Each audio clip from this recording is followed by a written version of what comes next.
là une nouvelle fois. Merci à vous, Joël Moret-Bailly, d'être avec nous pour cette 7e conférence de notre cycle. Mais avant d'entrer dans le vif de notre sujet, je voulais vous confirmer la conférence d'Yvan Gastaut le 16 mars. C'est un jeudi, je vous rappelle, à la place de Madame Barbara Cassel qui ne peut pas venir, je vous l'avais déjà annoncé. Et son thème sera migration et altérité dans la France contemporaine du 19e et 20e siècle. Alors, vous pourriez me dire encore une conférence sur l'immigration, pas tout à fait, parce que nous avions fait venir Catherine Witold de Wendel, elle avait abordé la question de l'immigration sur le plan géopolitique, mais avec Yvan Gastaut, nous aurons la réflexion d'un historien sur l'enjeu majeur de nos imaginaires dans l'accueil des autres. Voilà, cette mise en perspective devrait contribuer d'ailleurs à la compréhension du discours ou des discours qui s'invitent dans l'espace public actuellement. Alors, avant de donner la parole à Jacques Martin qui va vous présenter, M. Joël Moret-Bailly, je voudrais vous dire toute notre reconnaissance pour votre présence. En effet, votre conférence est d'une importance capitale pour comprendre ce que l'on entend aujourd'hui par conflit d'intérêts et en quoi ce phénomène gangrène très profondément nos démocraties et nos sociétés. Alors, il n'y a pas que les plaquages cathédrales qui touchent certaines zones en plein vol. Alors, excusez-moi ce terme rugbystique, mais l'actualité m'y fait irrésistiblement penser. Je veux parler, bien entendu, du tournoi des 6 nations. Donc, pas que les plaquages cathédrales, suivis parfois d'ailleurs de coups d'éponge magiques, je file un peu la métaphore, mais enfin. Mais il y a surtout ce travail souterrain, ce travail feutré, ce pantouflage discret, qui voudrait que les citoyens ne se rendent compte de rien et n'aient pas de Dieu pour voir. Donc, merci à vous de nous éclairer ce soir.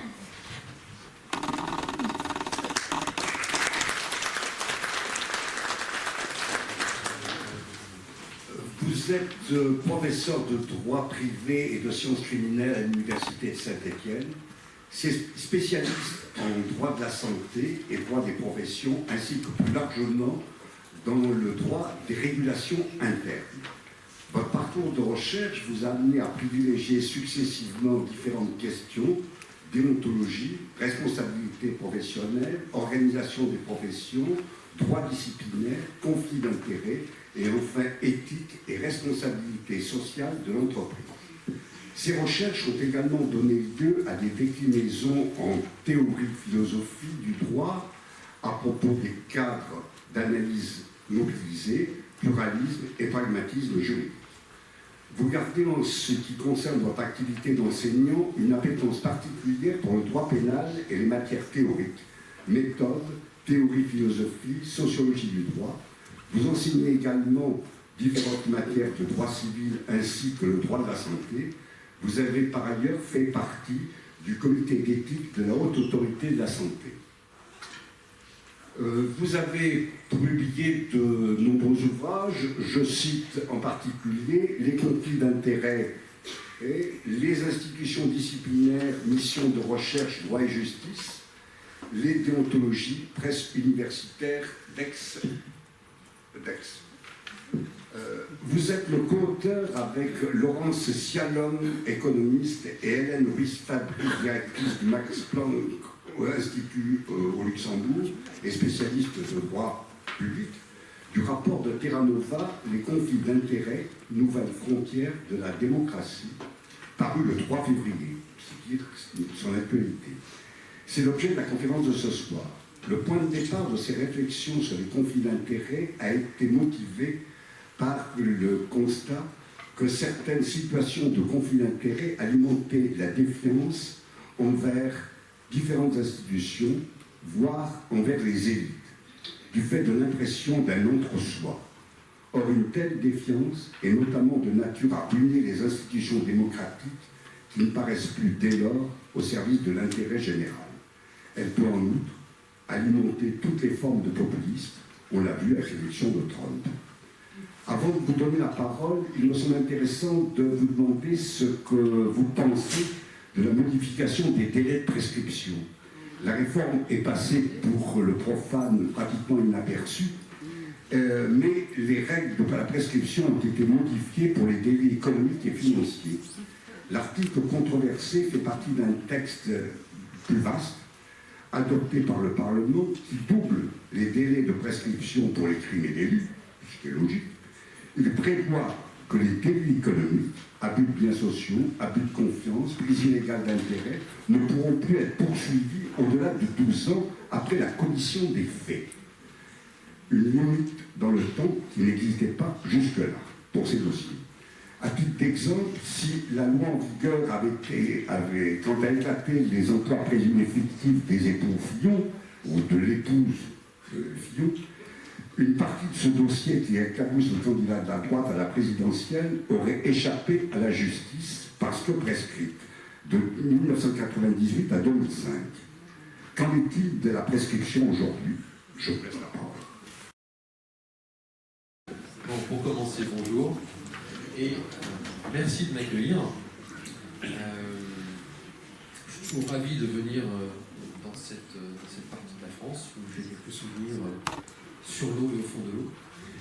Donc ça, c'est tout à fait agréable. Je ne sais pas ce que je vais dire, parce que vous avez tout dit. Je vais un peu couper l'herbe sous le pied. Sur la prescription, je ne sais pas si je vais commencer par ça ou si je vais attendre des questions. Juste un ou deux petits éléments tout de même. Il est absolument clair que, mais ça, c'est aussi une question qui va toucher de manière générale ce que je vais dire ce soir. Il y a deux registres de discours par rapport à des questions aussi piégées, voire minées politiquement, que celle des conflits d'intérêts ou celle de la prescription des infractions occultes, puisque juridiquement on les appelle comme ça. Il y a deux types de discours. Il y a un discours qui est un discours d'opinion, qui est un discours politique, qui est fondamental, qui est important, et c'est tout à fait fondamental pour moi qu'il y ait des lieux d'expression autour des libertés. C'est fondamental dans notre vie commune. Donc on peut avoir des discours qui sont des prises de position, des prises d'opinion, et c'est tout à fait important. Et puis il y a des types de discours qui sont des types de discours analytiques. Ce qui est plutôt ma formation de base, je suis plutôt universitaire, je tends plutôt à produire des discours qui s'essayent à aller le plus près de l'objectivité ou à se rapprocher de l'objectivité. Alors, je vais privilégier ce type de discours ce soir, mais ça ne m'empêchera pas éventuellement de donner mon opinion. Pour commencer à répondre à votre question. Modification du délai de prescription, il y a deux choses qui sont fondamentales quand on parle de prescription. Il y a le délai en tant que tel, combien de temps, et il y a le point de départ. Ce qui est la question ici. Pourquoi ? Parce que depuis quelques dizaines d'années, la Cour de cassation, la chambre criminelle de la Cour de cassation, interprète le point de départ du délai de prescription des infractions dites occultes, celles qui ne sont pas sur la place publique. Elle l'interprète en disant « je recule le point de départ au moment où on découvre l'infraction ». Et en gros, pour vous dire les choses simplement, à quel moment découvre-t-on les infractions en termes de droit pénal financier, droit pénal des affaires? On les découvre quand il y a un dépôt de bilan. En gros, le schéma, c'est l'entreprise fonctionne, puis elle a des difficultés. Comme elle a des difficultés, je vais faire des choses pas très légales en essayant de sauver la patrie. Puis, je me retrouve avec des difficultés que je ne surmonte plus, on dépose le bilan. Là, on ouvre le bilan, on regarde ce qu'il y avait dans la comptabilité et on dit qu'il y a des choses bizarres. En vrai, ça se passe comme ça. La question est, et là-dessus chacun peut se faire une opinion, est-ce que, alors même que la loi admet qu'on recule le point de départ du délai de prescription au moment où on découvre, est-ce qu'on peut estimer que 12 ans, c'est assez à partir du moment de la découverte? Et effectivement, avec un effet de rétroaction qui est je découvre une infraction occulte aujourd'hui, je ne pourrais pas remonter à plus de 12 ans des infractions qui ont été commises il y a plus de 12 ans. Est-ce que c'est beaucoup? Est-ce que c'est pas beaucoup? Chacun peut se faire une opinion. Il y a quand même quelque chose qui me paraît important, enfin deux éléments qui me paraissent importants. La prescription de droit commun en matière délictuelle, c'est 3 ans, là on passe à 12, avec une infraction occulte, donc c'est quand même pas tout à fait le même régime. Et les projets de loi précédents, notamment celui de Rachida Dati, c'était 6 ans et pas 12. Voilà. Ça, juste pour mettre des choses en perspective. Après, je ne vous dis pas que c'est bien, je ne dis pas que c'est parfait. Je vous dis, voilà un peu les éléments du problème, à partir desquels chacun d'entre vous peut se faire sa propre opinion. Voilà. Ça, c'était pour la première question. J'ai le droit de commencer la conférence maintenant? Oui. Merci. Alors, conférence autour des conflits d'intérêts, et avec le titre du rapport Terra Nova qu'on a effectivement rendu il y a quelques jours, même pas quelques semaines, qui s'appelle « Les conflits d'intérêts, nouvelles frontières de la démocratie ». Et je vous dirai pourquoi en conclusion on l'a appelé comme ça. J'espère que ça paraîtra de manière assez claire et sans difficulté du fait de ce que je vais vous dire auparavant. Sur les règles du jeu, je vais tenter de me contraindre à faire 45 minutes pour vous laisser la parole le plus longtemps possible. Je vais tenter parce que c'est des choses sur lesquelles je travaille depuis quelques années et on a tendance dans ces cas-là à dériver quelque peu. Je vais tenter de me tenir. Il est 45, je vais tenter de terminer à 18h30, ce qui nous laisserait 19h30, pardon, ce qui nous laisserait quelques temps d'échange. Et donc, sans désemparer, je vais commencer à vous présenter ce sujet. Alors, première chose, quand on parle des conflits d'intérêts, il y a un discours qu'on entend très souvent qui consiste à dire « Oh là là, tout ça c'est beaucoup de bruit pour rien, tout ça c'est beaucoup de mousse, parce qu'en fait les conflits d'intérêts, on connaît ça depuis l'Antiquité et on les a toujours gérés. Et pourquoi on nous embête avec cette question aujourd'hui alors qu'en fait on a toujours su gérer cela ?» Et on cite en général les magistrats avec la récusation, en disant on sait très bien depuis très longtemps que si on demande à un magistrat de juger son beau-frère, peut-être ne sera-t-il pas totalement impartial et il faudrait qu'il se déporte, et un terme qu'on utilise beaucoup sur les conflits d'intérêts, et s'il ne se déporte pas de lui-même, on pourrait le récuser. Ce qui me paraît extrêmement important à propos de cette question, c'est la chose suivante. Je pense qu'il y a, depuis très longtemps, peut-être depuis que la société est société, des situations qu'on appellerait aujourd'hui conflits d'intérêts, mais qu'on n'appelait pas avant conflits d'intérêts. Et c'est pas juste jouer avec les mots. Il se trouve que si la chose a peut-être toujours existé, les mots, eux, sont nouveaux. Mais les mots n'apparaissent pas au hasard. Les mots, ce sont des concepts. Le concept permet de saisir des situations, et du point de vue du juriste que je suis, cela permet de qualifier.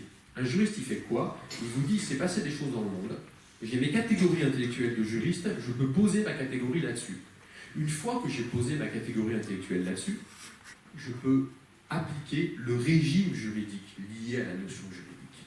Ce qui veut dire que quand on autonomise un concept juridique, c'est pas juste pour jouer, se faire plaisir, c'est pour appliquer un régime.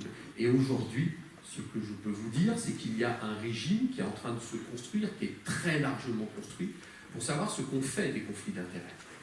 Ce qui veut dire que, à la même situation, avant qu'on la qualifie conflit d'intérêts, il y avait un régime juridique particulier. Depuis qu'on la qualifie de conflit d'intérêts, c'est un autre régime juridique.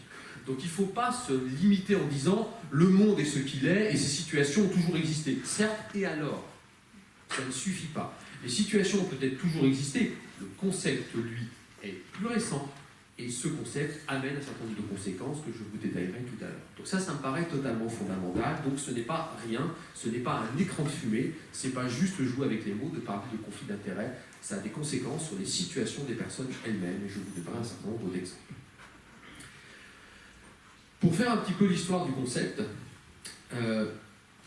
les premières situations de conflit d'intérêts, alors qu'on n'appelait pas comme ça à l'époque, mais qui sont les ancêtres de ce qu'on appelle aujourd'hui conflit d'intérêts, en ligne directe d'un point de vue historique, ça commence sous les croisades. Ça commence sous les croisades, et notamment en Angleterre. Le problème, quel est-il? Un chevalier part en croisade. Il est obligé de laisser son fief. Il faut bien gérer son fief. Le problème, c'est que celui qui gère le fief pourrait le dépouiller de ses biens. Donc je suis obligé, juridiquement, d'avoir des règles qui disent, quand je vous confie mon intérêt, vous devez le gérer conformément à mon intérêt et pas conformément à votre intérêt. Et là, je ne suis pas juste en train de vous parler d'une situation factuelle, parce que ça va être organisé juridiquement. Et ça s'appelle la fiducie, d'un point de vue technique. Il y a tout un tas de systèmes juridiques qui connaissent la fiducie, et ça a été traduit dans les systèmes anglo-saxons, dans un vocable plus moderne aujourd'hui, ça s'appelle le trust. Et quand il y a un trust dans les pays anglo-saxons, c'est un peu proche de la fondation, les règles pensées au moment des croisades s'appliquent encore aujourd'hui. Le mot conflit d'intérêts, lui, est apparu dans un arrêt de la Cour suprême des États-Unis en 1896. Et là, ce qui est intéressant, c'est de voir le cheminement du concept. 1896, on applique ça, comme dans le cadre des croisades, à la gestion des biens. On va appliquer ça aux banquiers à qui on remet de l'argent. On va appliquer ça aux mandataires à qui le mandant confie son bien. on va appliquer ça aux parents qui gèrent les affaires de leurs enfants.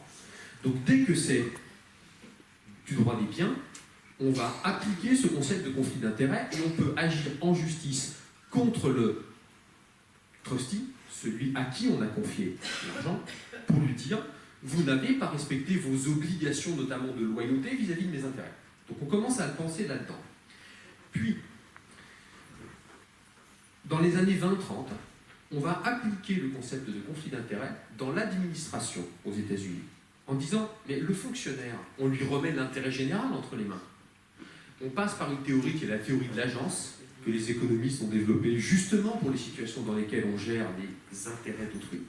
Et on va dire, mais notre public servante, notre fonctionnaire, s'il trahit l'intérêt général, on va lui appliquer des règles qui ressemblent à celles du trust et on va lui demander des comptes, par exemple de rembourser l'argent détourné.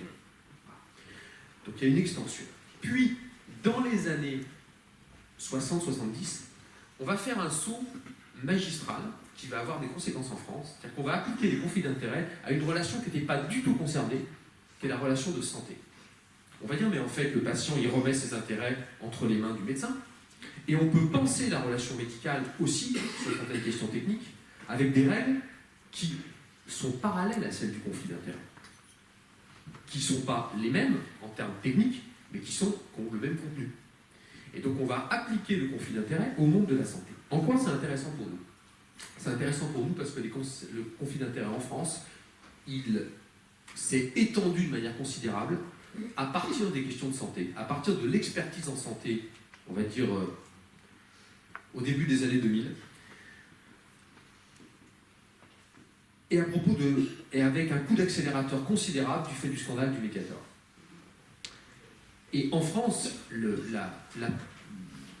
fait de populariser les questions de conflit d'intérêts est venu vraiment du monde de la santé, de l'expertise en santé, et du fait de se dire, mais notre expert, qu'est-ce qui me garantit qu'il défend bien l'intérêt général, qui rend son rapport dans l'intérêt de la collectivité, et pas dans l'intérêt d'un laboratoire pharmaceutique qui finance une partie de ses recherches, par exemple. Ça, c'est fondamental. Et à partir de là, en France, on a étendu ce questionnement à d'autres questions qui touchent à l'intérêt général, où on se demande si effectivement la personne sert bien l'intérêt général ou un intérêt particulier. Ça fait... Et alors, ça s'étend encore aujourd'hui, puisqu'on a une loi du 20 avril 2016 qui prévoit des règles spécifiques de gestion des conflits d'intérêts dans toutes les administrations, et pas seulement les administrations en santé. On va avoir aujourd'hui, demain, un déontologue dans chaque administration, pas seulement, mais essentiellement chargé de gérer les situations de conflit d'intérêts. Donc, ancienneté des situations peut-être, mais nouveauté des concepts, nouveauté du concept et régime juridique autonome, ça c'est absolument fondamental. Pour terminer cette introduction, voilà les champs à partir desquels j'ai travaillé et qui me permettent de tenter de vous fournir une sorte de modèle intellectuel sur ces conflits d'intérêts. J'ai travaillé dans 6, le champ de la santé, le champ de la justice, le champ des sociétés commerciales, j'y reviendrai, le champ de la fonction publique, celui de la politique et dernièrement dans le champ des marchés financiers. Alors, mon propos va se dérouler en 2 temps. Tout d'abord, il se trouve que quand on parle de conflit d'intérêts, on dit beaucoup de choses pas forcément complètement exactes. Et c'est pas simple de déterminer ce qui est un conflit d'intérêts et ce qui est autre chose. Donc la première partie de mon intervention va être consacrée à la définition du conflit d'intérêts. Alors pas juste pour vous dire il y a une définition à la fin, mais pour vraiment voir les contours, les hypothèses limites, savoir un peu de quoi on parle. Puis j'aurai une deuxième partie consacrée à la régulation des conflits d'intérêts. Une fois qu'on sait ce que c'est, une fois qu'on a dit ça, c'est un conflit d'intérêts, qu'est-ce qu'on en fait? Comment on gère ça socialement? Et là aussi, il y a pas mal de choses peut-être qui vont à l'encontre des idées reçues, donc vous me direz ça après. Alors, définition, il y a 3 choses qui me paraissent fondamentales à explorer.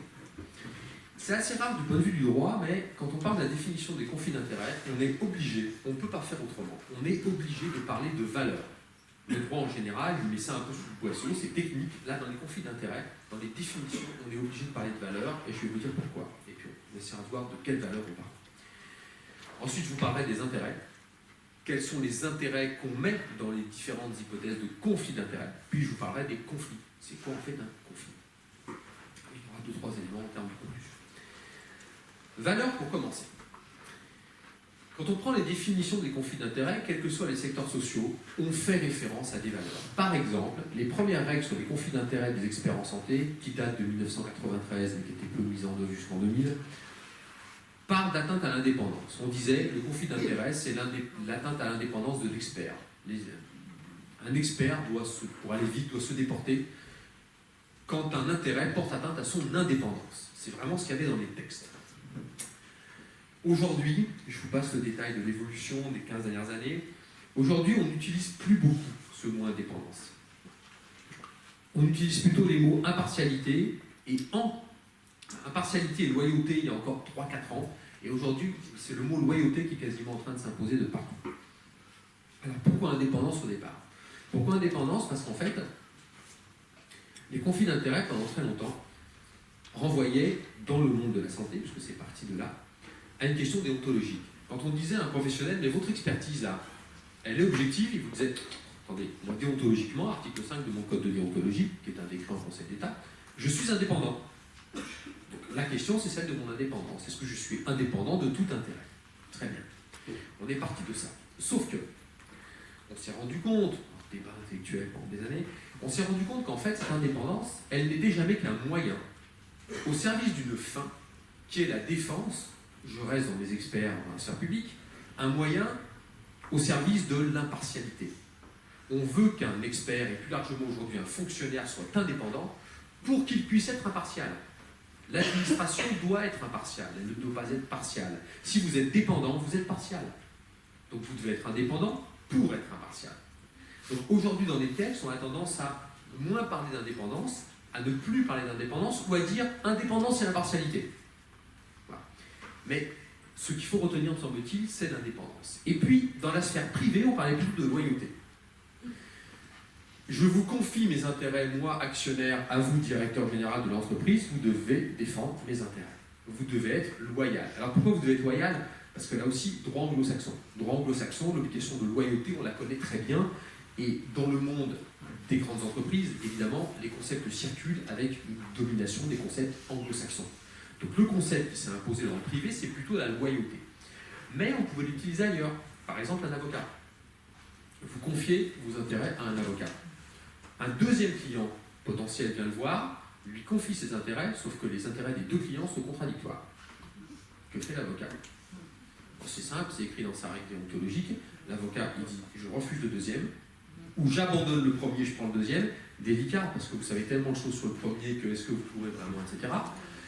Et il y a une autre solution qui consiste à demander par écrit aux deux clients, y compris s'il n'y a qu'un soupçon de conflit d'intérêt, on y reviendra, vous demandez par écrit s'ils sont d'accord pour que vous continuiez ou pas. Évidemment, vous avez toujours la possibilité de dire, oula, moi ça je ne le sens pas, allez voir notre confrères. Et quand vous serez plus en situation de conflit d'intérêt, sur un autre dossier, revenez me voir éventuellement. Voilà. Et on peut le gérer. Et dans ce cadre-là, ce qui importe, c'est d'être loyal à son client. Et donc le concept qui s'impose aujourd'hui, c'est ce concept de loyauté dans le cadre privé. Il s'impose de plus en plus et même il revient dans un cadre public. Parce que comme il marche bien, on va dire, mais en fait, être impartial pour un fonctionnaire, ce n'est jamais qu'être loyal à la mission d'intérêt général qui lui est confiée. Et donc ce concept de loyauté est vraiment en train de s'imposer de plus en plus. Et il est intéressant, le concept de loyauté, parce qu'il va plus loin du concept d'indépendance et impartialité.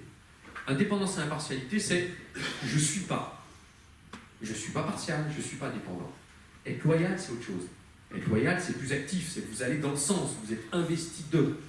Et donc c'est un concept qui est assez intéressant du point de vue de ce qui va charrier d'un point de vue implicite. Et encore une fois, il tend à être de plus en plus utilisé. Voilà pour les valeurs. Conflit d'intérêt, intérêt et conflit. Quels intérêts? En fait, quelles que soient les législations, quelles que soient les questions, les intérêts qu'on prend en compte, c'est tous les intérêts, de nature à nuire à la valeur en cause. Puisque le but, c'est de défendre la valeur, vous n'allez pas vous arrêter en faisant des listes d'intérêts. C'est tout intérêt, quel qu'il soit, généralement on dit direct ou indirect, de nature à nuire à. Généralement, c'est comme ça. Et quand on dit tout intérêt, cela implique même les intérêts des proches. Et puis évidemment, les juristes sont suffisamment malins, on sait ce que c'est qu'un homme de paille, il n'y a pas de problème. Vous voulez servir tel intérêt sans que ça se voit, vous montez une société commerciale au nom de votre femme, ou de votre gamin, de votre neveu, ou... ça va, on sait faire, il n'y a pas de problème. Donc tout intérêt, quel qu'il soit, y compris celui des proches.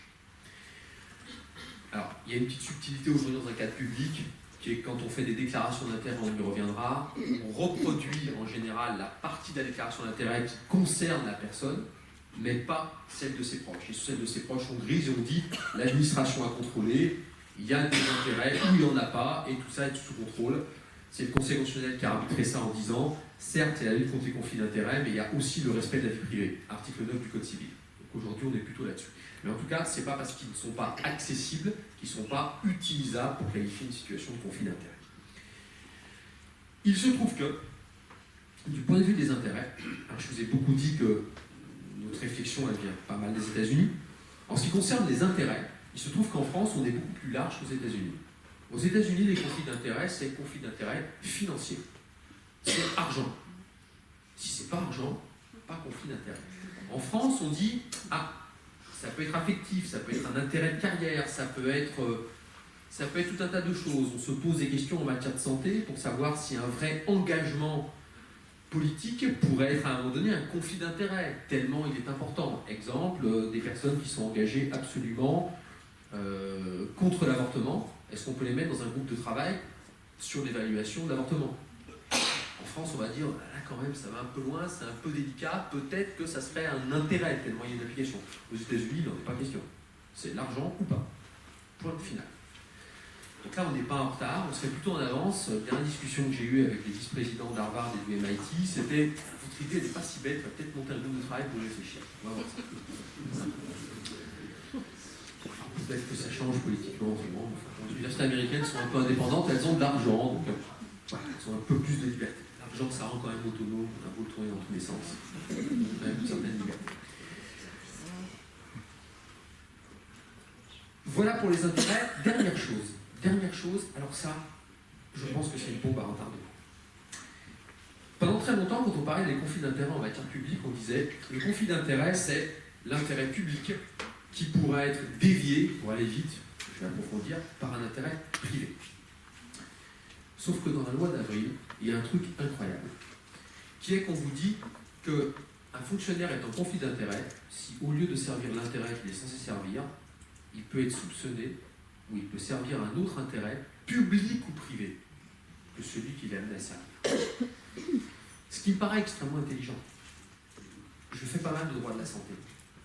Mais quand on prend une décision en termes de santé publique et que vous avez autour de la table le ministère de la Santé, l'assurance maladie et la haute autorité de santé, vous avez trois positions différentes de trois acteurs publics. Sauf que les positions des acteurs publics sont sacrément dictées par leur position dans le système. La haute autorité de santé va dire, moi c'est la science, c'est l'expertise, c'est l'évaluation. Le ministère va dire, moi c'est la politique de santé. Et l'assurance maladie va dire, moi c'est le pognon. C'est pas la même position. Vous avez les trois autour de la table et ils s'engueulent. Donc le fait de dire, il peut y avoir des conflits d'intérêts à l'intérieur de la sphère publique, c'est pas si bête que ça. Il y a une autre chose dont je vous parlerai tout à l'heure évidemment, qui est la question de l'élu, qui est à la fois élu national et élu local, et qui travaille sur une loi sur les collectivités territoriales. D'où il cause, comme on disait il y a quelques années. Il a une vision d'élu territorial, il défend l'intérêt de la nation, il défend quel intérêt là? Difficile à savoir. Difficile à savoir. Après, c'est pas facile à réguler, on y reviendra si vous voulez, il y a eu tout un tas de prises de position du déontologue de l'Assemblée nationale sur ce type de questions. Donc voilà pour les intérêts. Retenez simplement, tout intérêt, éventuellement, est conflictuel. Qu'est-ce qu'un conflit après? Qu'est-ce qu'un conflit? Un conflit, c'est une situation dans laquelle, si je peux prendre une image, une personne a deux casquettes. Quoique je vais ajouter un petit truc, c'est réducteur ce que je viens de vous dire, mais je prends une petite note parce qu'il y a une petite chose qui me vient à l'esprit. C'est quelqu'un qui a deux casquettes. On commence par ça. Vous avez deux casquettes, c'est l'exemple de l'avocat que je prenais tout à l'heure. Alors, ce que je voudrais faire pour définir le conflit, c'est commencer par faire une différence entre le lien d'intérêt et le conflit d'intérêt. On a tous des liens d'intérêt. On a tous des intérêts pécuniaires, on a tous des intérêts professionnels, on vit tous dans le monde en quelque sorte, ce qui amène des liens. Il faut faire une différence entre le lien d'intérêt et le conflit d'intérêt. Le lien, c'est une réalité. Le conflit d'intérêt, c'est l'hypothèse dans laquelle votre lien va nuire à la mission qui est la vôtre, à la fonction qui est la vôtre, à la valeur que vous devez défendre. Je vous donne un exemple. Il se trouve que, depuis quelques années, j'accompagne la profession d'ostéopathe dans sa structuration. Admettons que la Haute Autorité de Santé me demande d'être dans un groupe de travail sur la détermination de la frontière entre l'ostéopathie et la massokinésithérapie. Ils se tapent beaucoup dessus, hein, ces deux-là. J'ai des liens d'intérêt. Est-ce que c'est un conflit d'intérêt? La réponse est sans doute oui. Vu mon implication, comment pourrais-je être objectif? Donc oui, c'est un conflit d'intérêt. La même autorité de santé me demande d'aller sur les frontières entre la profession infirmière et la profession de manipulateur en électroradiologie médicale. Suis-je en conflit d'intérêt? La réponse est sans doute que non. Donc, vous voyez qu'on entre dans la subtilité. C'est pas parce que j'ai un lien avec une profession de santé que je suis infréquentable quand on parle de profession de santé. C'est quel lien, de quelle nature, jusqu'à quand, depuis quand, combien, etc. Là, on rentre dans quelque chose de subtil. Et c'est absolument fondamental de faire cette différence entre les liens et les conflits. Voilà. On y reviendra. Mais c'est vraiment, et ça c'est un acquis depuis quelques années, hein. Ce n'est pas du tout évident, il y a 7-8 ans, il y avait beaucoup de tergiversations. Aujourd'hui, c'est vraiment un acquis. Pour aller vite, le lien, ça se déclare. Je dis voilà les liens. Et le conflit, ça se qualifie. Eu égard à vos liens, on vous prend ou on ne vous prend pas. Okay, on y reviendra. Voilà pour les liens et les conflits. Deuxième élément qui me paraît fondamental, les conflits d'intérêts, ce n'est pas la seule aune à laquelle on puisse mesurer des situations et ce n'est pas forcément la chose la plus horrible. Et je voudrais opérer un certain nombre de distinctions. D'abord, je voudrais opérer une distinction entre les conflits d'intérêts et les cumuls. Il se trouve que, je vous ai donné il y a un instant un exemple sur un cumul de fonctions qui peut être un conflit d'intérêts. Le même cumul peut, sur d'autres questions, ne pas être un conflit d'intérêts. Notre brave député maire, s'il travaille sur une question qui n'a aucune application locale, il n'est pas du tout en situation de conflit d'intérêts. On peut se poser la question de la pertinence politique du cumul des fonctions des élus. C'est une autre question. On peut discuter du cumul, c'est évidemment discutable, c'est discuté en ce moment et c'est légitime. Mais ce n'est pas un conflit d'intérêt. Je ne suis pas en train de dire c'est bien, je suis en train de vous dire c'est autre chose, c'est une autre discussion. De la même manière, il y a le conflit d'intérêt, que je vais définir dans un instant comme une situation objective, et il y a le pénal. C'est autre chose. Souvent, on confond le conflit d'intérêt et la corruption. Pas tout à fait pareil. La corruption, c'est j'essaye de faire en sorte d'obtenir d'un élu, ou moi-même je me mets dans une situation qui fait que j'agis parce que j'ai été payé. Pour aller vite, hein. C'est pas plus compliqué que ça, évidemment, techniquement, mais j'ai été payé. C'est pas que je suis objectivement en situation dans une situation dans laquelle on se demande quel intérêt je vais servir. C'est je vais faire quelque chose parce qu'on m'a payé pour. C'est pas la même question. Alors, certaines situations de conflit d'intérêt peuvent être pénalement qualifiées de corruption. Donc, je ne suis pas en train de vous dire, voilà. Mais conceptuellement, ce sont deux choses différentes qui éventuellement peuvent se rejoindre en cas de malhonnêteté manifeste, par exemple. De la même manière, dans certains secteurs sociaux, on est habitué à cumuler des positions, voire avoir des mélanges de genres. On connaît bien dans le monde de la santé, évidemment, le médecin hospitalier, qui a une activité libérale, qui est en plus universitaire, qui va être expert, et qui le week-end est guide culinaire. Bon, il fait plein de trucs. Quelquefois, on peut se dire, on est à la limite du mélange des genres. Oui, mais ça aussi, c'est pas du conflit d'intérêt. Il y aura conflit d'intérêt quand les deux positions vont amener à dire l'accumulation des positions amène à se demander dans l'intérêt de qui il agit. Alors on peut passer de l'un à l'autre. Hein. Notre hospitalo-universitaire qui est dans le privé, il pourrait dire, c'est une hypothèse d'école, si vous êtes opéré dans le cadre de l'hôpital public, c'est dans 3 mois, et si c'est dans mon activité libérale, c'est dans 2 jours. Évidemment, c'est parfaitement imaginaire, mais ici, on pourrait l'analyser à l'aune du conflit d'intérêt, par exemple. Voilà. J'ai mauvais esprit, il ne faut pas m'écouter. Voilà sur le conflit. À titre de conclusion, Il y a 3 choses qui me paraissent fondamentales pour cette première approche des conflits d'intérêts. 19h09, 6h09. D'abord, il y a une chose qui est totalement fondamentale si on veut essayer de régler ces questions de conflits d'intérêts qui posent des vraies difficultés sociales de manière efficace, intelligente, raisonnée, un peu distanciée. Il s'agit de comprendre que les conflits d'intérêts sont des situations objectives. On n'est pas en train de dire « Ah, c'est ignoble, il est en situation de conflit d'intérêt ». Non, il se trouve qu'on peut objectivement avoir un conflit d'intérêt. Je suis prof de droit, admettons que ma fille s'inscrive en fac de droit, elle se retrouve dans mon amphi. Juste pas possible, j'arrête ce cours-là. Je serai objectivement en situation de conflit d'intérêt. Est-ce que c'est une malhonnêteté de ma part qu'elle s'inscrive en droit? Sans doute pas. Après, si objectivement il y a une situation de conflit d'intérêt, comment je pourrais corriger sa copie, bien évidemment, dans ce cas-là, il y a des mécanismes, je peux me déporter, etc. Donc le conflit d'intérêt, c'est une situation objective. Ce qui veut dire que, et j'y tiens de manière fondamentale, on n'est pas en train de juger de l'honnêteté des personnes quand on parle de conflit d'intérêt. Je ne vous dis pas que toutes les personnes en situation de conflit d'intérêt sont honnêtes. On peut malhonnêtement se mettre en situation de conflit d'intérêt. Et je suis en train de vous dire que toutes les personnes en situation de conflit d'intérêt ne sont pas malhonnêtes. Vous pouvez être objectivement en situation de conflit d'intérêt. Je reprends un exemple dans ma chapelle. J'ai été membre du Conseil national des universités. Il y a des règles au Conseil national des universités qui est quand on évalue des thèses, on n'évalue pas les thèses de son thésard. Ah, quand le thésard vient de son centre de recherche, on sort. Voilà, on gère des conflits d'intérêts. C'est pas malhonnête, c'est même particulièrement honnête. Et même, dans tout un tas d'institutions, aujourd'hui, partout, on pourrait dire, je peux parfaitement dire, ah, là je suis en situation de conflit d'intérêt, je me déporte. Et vous n'avez même pas à dire pourquoi. C'est parfaitement honnête. Personne n'en sait rien, mais vous le savez. Ça m'est arrivé il y a quelques années, j'étais dans la commission régionale d'indemnisation des accidents médicaux.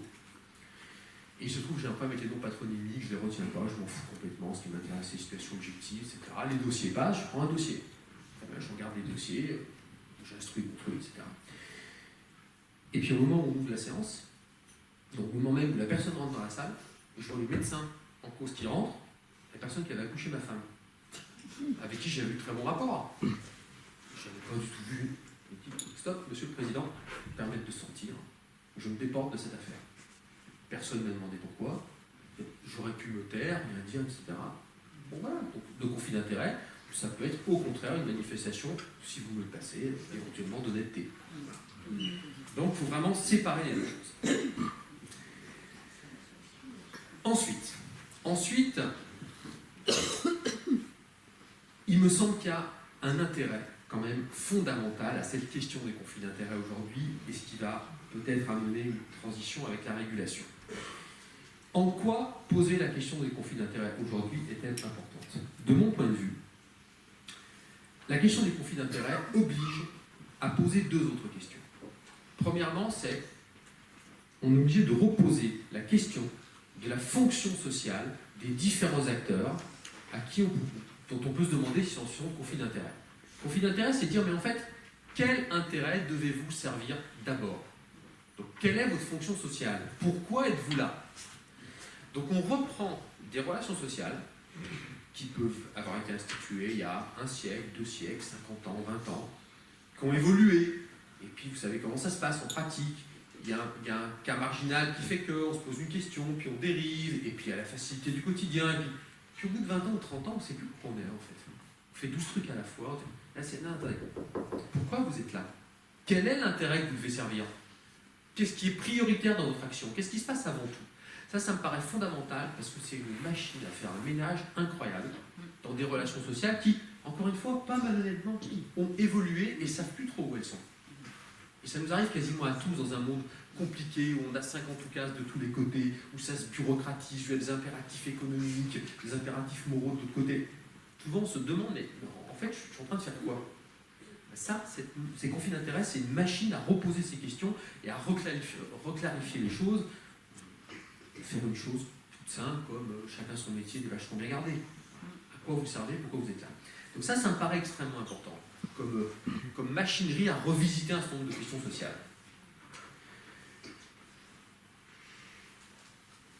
Et puis, ça permet éventuellement, une fois qu'on a identifié ceci, de repenser un certain nombre de pratiques, de réorienter un certain nombre d'actions, bref, de refonder ou de réfléchir politiquement à un certain nombre de prises de position. Donc voilà, ça ne me paraît pas du tout neutre, ces questions de conflit d'intérêts. On repense des relations.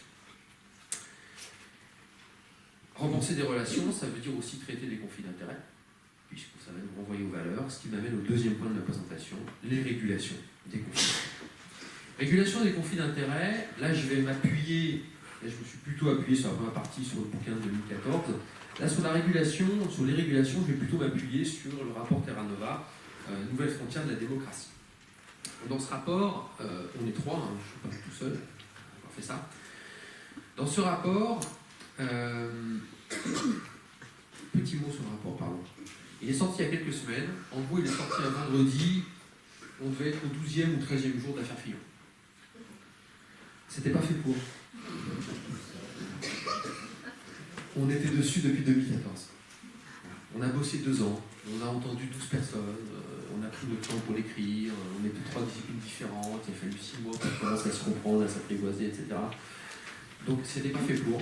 Il se trouve qu'on avait prévu qu'il sorte à peu près, pas totalement naïf, autour de la campagne présidentielle, parce que ça nous paraît une question pas si bête que ça, et peut-être à traiter. Voilà. Et bien il se trouve que c'est tombé, voilà, c'était pas prévu qu'il y ait l'affaire Fillon, c'est tombé dans l'affaire Fillon, on n'a pas fait exprès. Merci de nous faire cette pub. Donc, il fallait que je précise, parce que c'est pas un truc piloté, c'est pas. Bon. Régulation donc. Régulation. Dans ce rapport,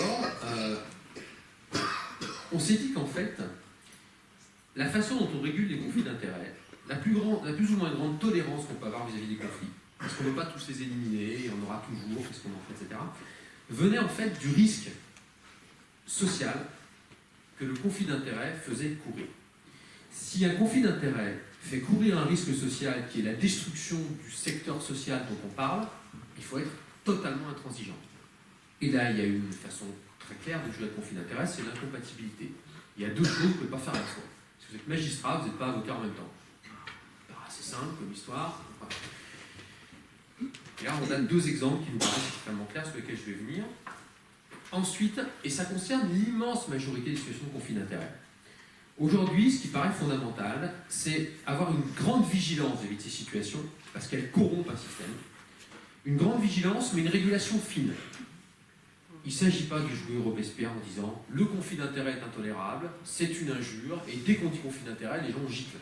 Parce qu'on n'aura plus de gens compétents. Il y a des façons de gérer les conflits d'intérêt que je vais tenter de vous présenter qui nous paraissent pertinentes. Et puis, il y a un 3e élément, peut-être c'est une déformation professionnelle, je suis pénaliste de formation, qui est le rôle du droit pénal, qui me semble ne pas devoir être négligeable en matière de conflit d'intérêt, mais sur un cas particulier, en gros, quand le conflit d'intérêt il est vraiment le fruit d'une malhonnêteté, d'une volonté de se mettre en situation et de profiter de la pluralité des positions qui sont les siennes. Voilà ce que je vais développer. Je commence par les incompatibilités, l'élimination a priori. Il y a 2 positions qu'on a pu prendre dans le cadre de ce rapport, collectivement, et je vais les assumer tout seul devant vous ce soir. La première chose qui nous a paru fondamentale, c'est aujourd'hui, même si je dis que ce n'était pas exactement la même chose, c'était l'absence de cumul de mandats. Quand on cumule des mandats, il y a toujours un moment donné où on se demande pour qui on va agir. J'ai pris un exemple tout à l'heure, j'en prends un autre. Vous êtes maire, vous êtes vice-président d'une communauté d'agglomération, et vous êtes ensuite au conseil général. Mais vous agissez en fonction de quel intérêt, où ça? Ça nous paraît strictement intolérable. Et puis en plus, il y a une autre chose, alors qui n'est pas dans du conflit d'intérêt, qui est dans du cumul des mandats, qui nous est apparu que, on peut ne pas être d'accord avec ça, qui nous a apparu que, quand on a ce type de boulot, le temps plein, c'est pas forcément trop. Qu'on puisse faire 2 boulots à la fois, pourquoi pas? On peut s'organiser, on peut avoir une grosse expérience, on peut, à partir de 3, ça commence franchement douteux, ça commence à être douteux.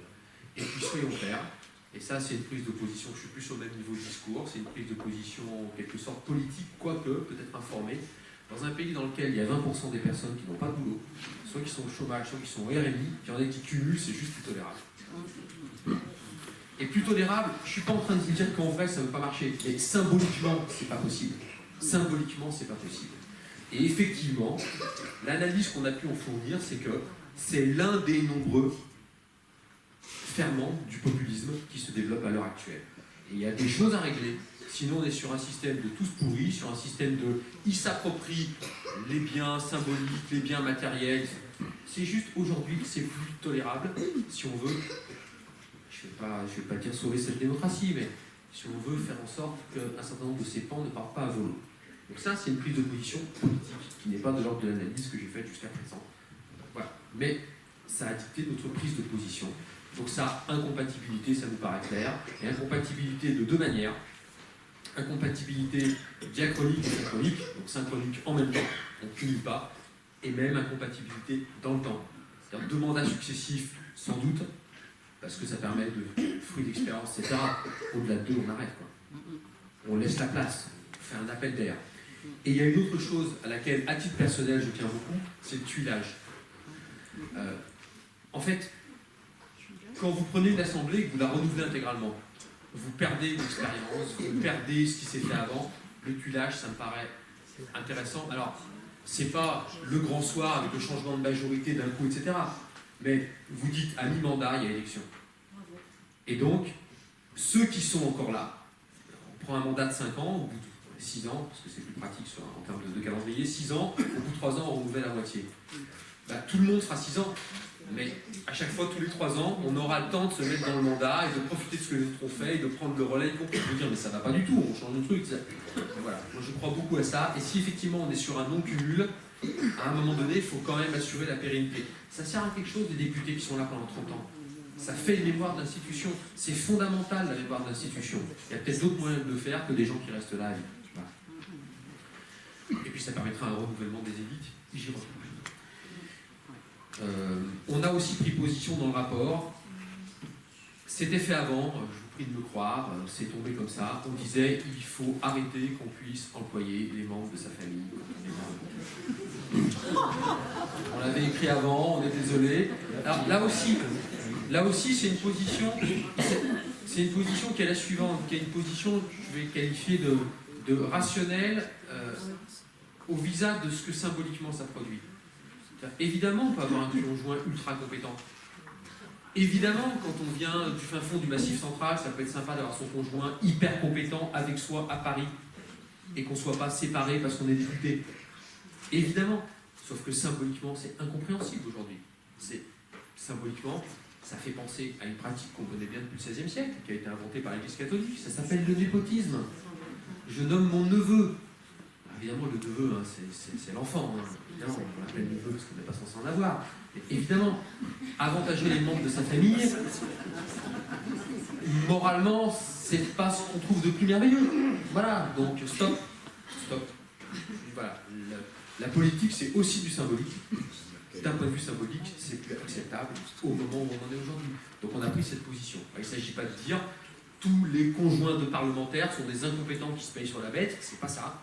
C'est de dire aujourd'hui, c'est juste pas possible d'un point de vue symbolique. Toute ressemblance avec des autres. Incompatibilité, deuxième temps. Et là, le temps passe, il est 19h23. C'est l'heure. Si vous voulez, vous me poserez des questions sur la séparation bancaire pour aller très très vite.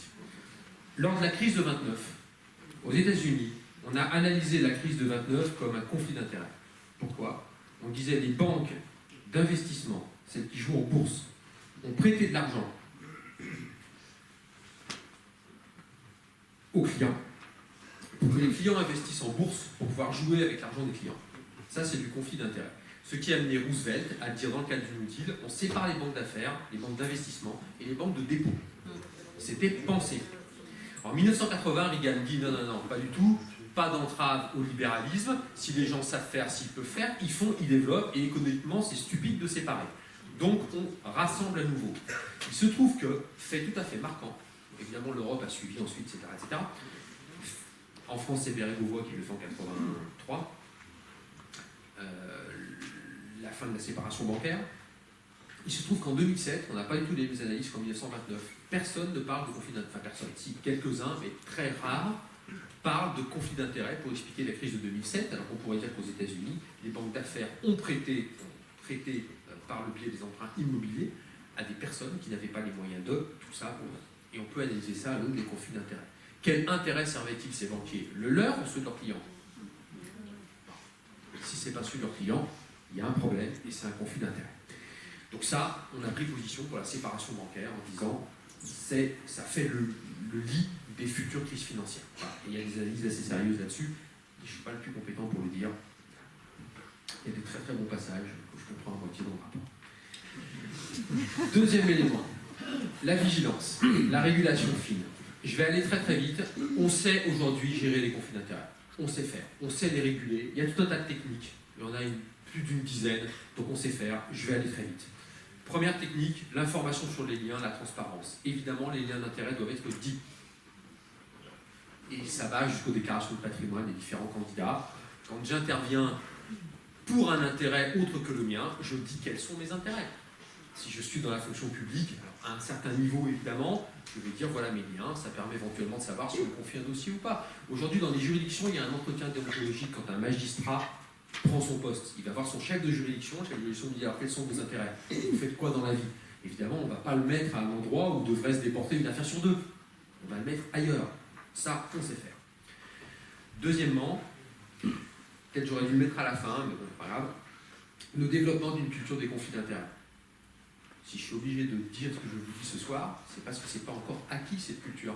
J'espère que dans 20 ans, ma première partie, c'est bon, ça va, on est passé à la fac, on sait ce que c'est qu'un conflit d'intérêts, c'est bon, on va à l'essentiel.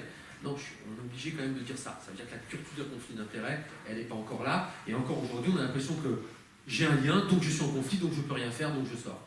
Ce qui amène des gens à cacher leurs intérêts en disant ça va être terrible. Et on va me traiter de personne malhonnête. Troisième technique, l'organisation institutionnelle, ce que j'évoquais il y a un instant, l'entretien déontologique et la création de déontologues. Je vous dis que dans les administrations, depuis le mois d'avril, on crée des déontologues, donc des personnes qui sont là, c'est sur le modèle du bâtonnier de l'ordre des avocats. J'ai un problème déontologique, je me dis, est-ce que là, j'ai pas un problème? Là, je me pose une question, est-ce que je peux faire ou pas? Allô, bâtonnier. Et là, on me dit, non, déontologiquement, la règle est celle-là, donc là, tu t'abstiens, tu te déportes, ou là, tu continues. Ok? On ne peut pas demander à n'importe quel fonctionnaire d'être un expert en conflit d'intérêts, ça n'a pas de sens. Donc on se dit, voilà, on met un déontologue et lui répondra aux questions. Et ça permettra de gérer. Au lieu que la personne se dise, oulala, je suis en situation de conflit d'intérêts ou pas, je ne sais rien, je ne sais pas à qui m'adresser, je ne veux pas en parler parce que c'est sale. Non, on a quelqu'un à qui on s'adresse, qui est tenu par le secret sur ses activités. Voilà. Ça, c'est une modalité. Ensuite, évidemment, je reviens à mon grand A, information sur les liens. Une fois qu'on a informé sur ces liens d'intérêt, encore faut-il qualifier ce qui est un lien et ce qui est un conflit. Et ça, sur l'expertise en santé, on sait faire. L'expert déclare ses liens, l'administration dit tu es en conflit ou pas. Voilà. Conflit d'intérêt, pas dans le groupe de travail, pas cette expertise-là, pas de conflit d'intérêt, ok, c'est bon, on y va. Et ça, c'est extraordinaire. Parce que ça protège aussi la personne à qui on dit c'est bon, tu peux y aller. Parce que c'est pas lui qui dit non, non, je vous assure, je suis indépendant, je sais faire, je suis loyal, il n'y a pas de problème, ayez confiance en moi. Puis s'il y a un problème, évidemment, même s'il était de bonne foi, sa confiance est ruinée. Là, c'est l'institution qui dit ok, vous, ça va. C'est extrêmement confortable. Ensuite, est-ce que je vous le dis maintenant? Oui, je vous le dis maintenant. Bon. Il y a une limite, ça c'est le principe que je viens de vous énoncer, il y a des aménagements. Notamment dans le monde de la santé, il y a un exemple qui est très connu, c'est les maladies rares. Dans les maladies rares, vous avez 2 professionnels en France qui connaissent cette maladie, qui font de la recherche, qui traitent les patients et qui généralement ont monté une assoce de patients ou sont présidents honoraires ou pour récolter des fonds, pour financer la recherche, etc. Ils sont en plein conflit d'intérêt jusqu'au cou. Du point de vue de la qualification, il n'y a aucun doute. Oui, mais il n'y a que. Alors on fait quoi? Il y a 2 possibilités. Soit on dit non, non, pas eux, parce qu'ils sont en conflit d'intérêt, et donc on n'a pas d'experts. Soit on dit on les prend quand même. Ça, on sait faire aujourd'hui. On les prend quand même, mais on le dit. On le sait. Voilà leur déclaration d'intérêt. Elle est accessible publiquement comme tout le monde. On le sait. On a cherché des gens. Voilà ce qu'on a fait. On n'a pas trouvé. Donc on les prend, on sait, et peut-être qu'on va monter un groupe de travail et qu'on va mettre un expert méthodologue pour présider ça, qui lui va pouvoir voir entre les 2 experts si effectivement ça tient ou ça ne tient pas. On multiplie les compétences et puis on fait ce qu'on peut avec ce qu'on a. Voilà. On a besoin de nos recommandations là-dessus. Elles ne seront peut-être pas parfaites, mais c'est soit... Quelle est la règle qui prédomine? La règle sur les conflits d'intérêts? Cachez-moi le nom sous un je ne saurais voir, surtout jamais de conflit d'intérêts, on arrête de bosser s'il y a des conflits d'intérêts, ou on bosse quand même, si on n'a pas le choix. La réponse est plutôt on bosse quand même. Voilà. Autre élément, autre situation de conflit d'intérêts, les questions de cumul d'emploi. J'ai parlé de cumul des mandats tout à l'heure, il y a la même question sur les cumuls d'emploi. Est-ce qu'on peut cumuler des emplois? La réponse sur la fonction publique est oui. On peut faire de l'art, on peut fabriquer des choses chez soi le soir, on peut développer. On peut faire différentes choses. Il y a des situations particulières, par exemple une que je connais, qui est universitaire, avocat. Bon, est-ce qu'on peut cumuler? La réponse, aujourd'hui, est oui. Il n'y a souvent pas de contrôle. Alors c'est différent à l'hôpital public, l'hôpital universitaire, activité libérale, 20% d'activité. C'est limité par un décret. Pas 20%, 8%. 8% d'activité. Donc on peut imaginer des règles, on peut réguler ça. Je pense qu'aujourd'hui, il est important de régler ce type de situation. Ensuite, autre mesure de gestion des conflits d'intérêts, on fait souvent le pont entre le conflit d'intérêts et le lobbying, en disant le lobbying, c'est du conflit d'intérêts. Ça, on pourra y revenir. Mon opinion est que ça n'en est pas. Et que le lobbying, l'interdire, c'est vain. Parce que de toute façon, ça existera. Et si ça n'existe pas publiquement avec des fichiers de transparence, avec on sait qui a vu tel député à tel moment, ce qui existe aujourd'hui, ça se fera dans les couloirs et dans les rues sombres. Donc autant le savoir. Le problème du lobbying, c'est que tous les lobbyistes ne sont pas logés à la même enseigne. Une ONG remplie de bénévoles, c'est du lobbying. Sauf que, évidemment, notre ONG qui dénonce les méfaits de tels médicaments face à l'industrie pharmaceutique a une disparité considérable de moyens. Et donc, ce qui peut être pertinent, c'est de financer le contre-lobbying. D'ailleurs, je le disais tout à l'heure devant les étudiants, je le répète, d'ailleurs, aujourd'hui, il y a des très gros lobbyistes, par exemple dans le tabac, par exemple dans la finance, qui financent eux-mêmes des contre-lobbyistes en disant « notre discours est tellement le seul qu'on entend qu'on n'est plus crédible ». On dit « il n'y a personne qui dise le contraire, donc il y a un problème ». Donc ils financent des gens en disant « je veux que vous soyez indépendants et je veux que vous ne soyez pas d'accord avec moi ». Et puis on verra qui a raison quand vous aurez développé vos arguments. On verra. Mais à un moment donné, la limite du lobbying, c'est que s'il y a un seul discours, il y a une grosse méfiance de ceux qui décident. Et donc comment se fait-il qu'il n'y ait pas de discours alternatif? Voilà. Donc là aussi, on est sur une époque où on est en train de... C'est en train de beaucoup bouger tout ça. C'est une question liée, c'est pas exactement la même question. Autre modalité de gestion fine, à laquelle personnellement je crois beaucoup, c'est la démocratisation des espaces de décision, l'ouverture des espaces décisionnels. On connaît ça depuis longtemps avec les conférences de consensus, avec des etc., etc. Mais on le sait tous, quand on est entre soi, je reprends mon exemple de la fac, quand on est en conseil de fac et qu'avec des collègues, on dit des trucs. Vous mettez deux étudiants, on ne dit pas les mêmes trucs. Donc on ouvre les espaces décisionnels, on met des représentants des usagers, on met des représentants des patients, on fait entrer ceux qui ne sont pas censés être là a priori, on les met là-dedans. Et là, ça change des choses immédiatement. Et puis en plus, ça permet de diffuser une certaine culture du pouvoir, mais pas un pouvoir fantasmé, fantasmatique, mais un pouvoir en vrai comme on décide. C'est un petit peu éloigné. Autre élément, alors ça c'est un élément fort de notre rapport, je pense, c'est la limitation des allers-retours, ce qu'on appelle les revolving doors ou les portes tournantes. Ça c'est quoi? C'est le fonctionnaire qui va dans le privé. Ce qui peut être très utile, parce qu'il vaut mieux savoir comment marche le secteur social qu'on va administrer, et puis qui revient dans le public. Ce qui est très bien, parce qu'on bénéficie de l'expérience qu'il a pu acquérir dans le privé. Sauf que, il y a des cas dans lesquels, notamment dans le monde budgétaire, du trésor, du financier, il y a des cas dans lesquels on peut se demander s'il n'y a pas une culture unique, une culture dominante, qui serait plus la culture de l'intérêt général, mais la culture de l'intérêt général, c'est la concurrence sans contrôle, qui permettra de créer de la richesse. On peut se demander s'il n'y a pas, si les conceptions qui sont portées ne sont pas des conceptions qui ne sont pas celles de l'intérêt général, auquel cas il y aura une sorte de conflit d'intérêt intellectuel. Ce qu'on propose dans le rapport, c'est la chose suivante, c'est que la personne qui part dans le privé, tant mieux pour elle, ça s'appelle du pantouflage, qui revient dans le public, très bien, bienvenue, mais pas dans le même secteur social. Vous êtes parti bosser dans la banque, vous revenez à la fonction publique, très bien, vous avez des compétences merveilleuses, éducation nationale.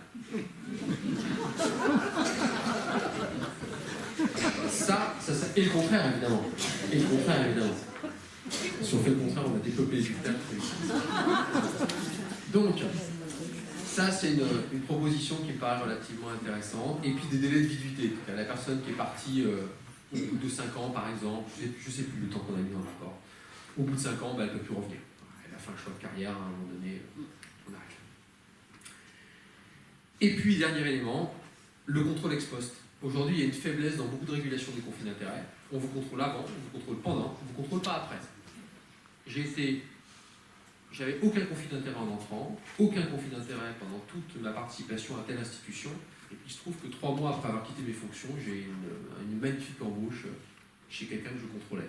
Alors soyons clairs, c'est pénalement sanctionnable. Il n'y a aucun doute. C'est une prise illégale d'intérêt d'un point de vue pénal. C'est 5 ans, 75 000 € d'amende. Ça va, on sait faire. Sauf que les règles sur les conflits d'intérêt, elles, ne relèvent pas ça.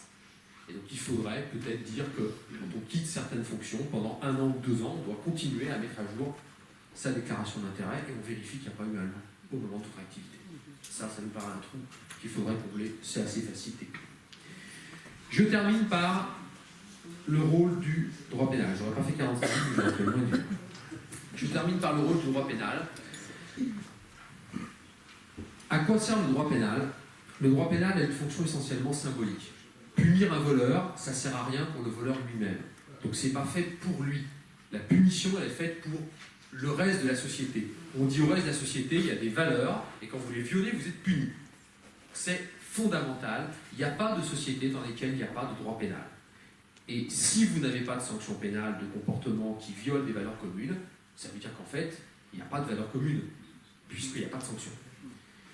Donc ce qu'on propose dans le rapport, de ce point de vue-là, c'est de dire qu'il faut absolument que les conflits d'intérêts volontaires, ceux qui sont cachés, dissimulés, malhonnêtes, inobjectifs, bref, ceux qui rejoignent la corruption, ce que vous voulez, ceux-là, il faut absolument les sanctionner pénalement.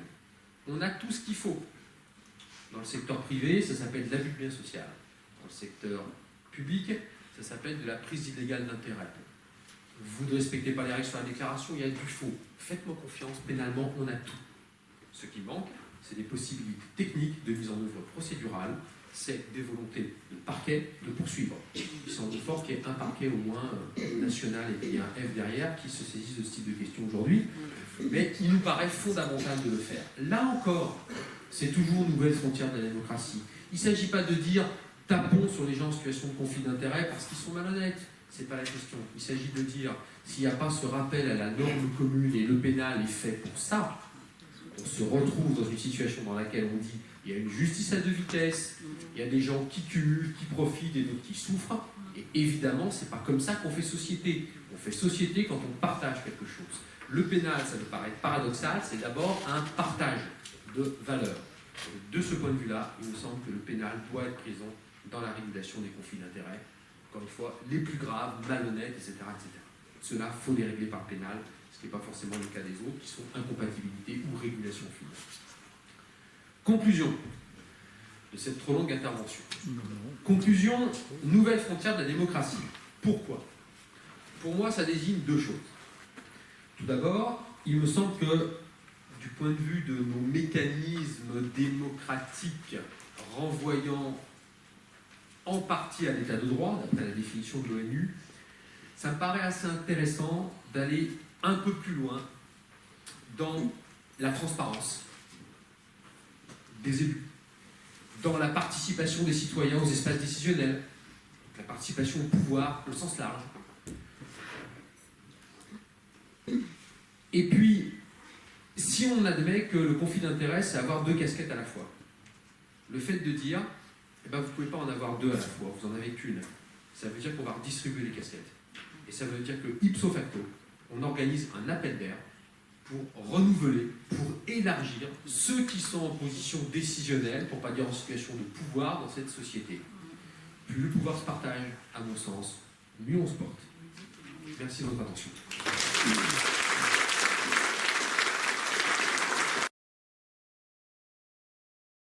Intervention très intéressante et très bien illustrée. Alors je voudrais, dans le conflit d'intérêt médical, vous poser la question suivante. Est-ce qu'il y a un conflit d'intérêt lorsque une personne va dans un cabinet dentiste, il a cassé sa dent, et le chirurgien lui dit tout simplement, il faut la digitaliser pour ne pas dire l'arracher, et on vous remettra quelque chose d'autre. Alors j'ai vu ça lors d'une émission très récente télévisée, et cette personne est allée ensuite voir un expert, et l'expert lui dit, jamais de la vie on aurait dû vous dévitaliser la dent, il aurait fallu apporter les soins nécessaires pour cela. Est-ce qu'il y a conflit d'intérêt dans ce cas-là? Je ne peux pas vous répondre. Je vais vous donner différentes hypothèses. La première hypothèse qu'on ne peut pas négliger, c'est l'incompétence du premier. Auquel cas, ce n'est pas un conflit d'intérêt. La deuxième hypothèse, c'est effectivement, votre geste est éloquent, la deuxième hypothèse, c'est qu'effectivement, il ait un intérêt à prescrire, à avoir à son intervention et le paiement à l'acte pousse au conflit d'intérêt, parce que ça pousse à produire de l'acte, très clairement.